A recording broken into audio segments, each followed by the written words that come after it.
er vi altså på. Goddag, og velkommen til Uenom.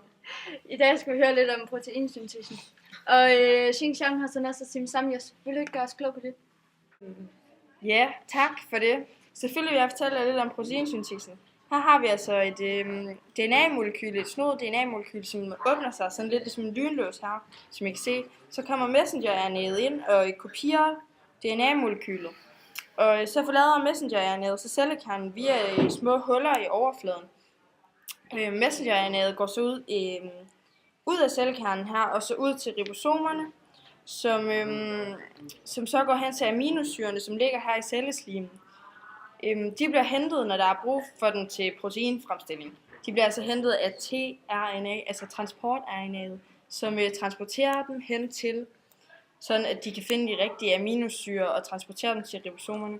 Ribosomerne, de fungerer sådan ligesom en slags maskine, hvor transport-RNA'et og messenger-RNA'et mødes, og messenger-RNA'et er så koden, som aflæses af ribosomet, som gør,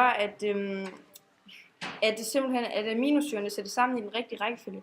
Og hver protein har simpelthen sin egen bestemte rækkefølge, som så gør, at det bliver lavet til et protein i din krop, og det er altså bare super spændende. Tilbage til studiet. Tak for det, Xinjiang har så næste Sim Samjes.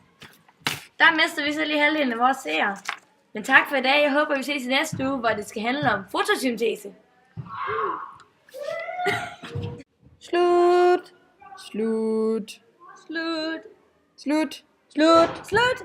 Slut. Brud finale. Ekstra slut. Gå nu væk. Den er slut. Haha, den er slut. Den er altså slut nu. Sluk for det. Så slut som den Helt overhovedet ærligt. kan være. Gå nu. Sluk dog. Sluk. De er så irriterende. Ja.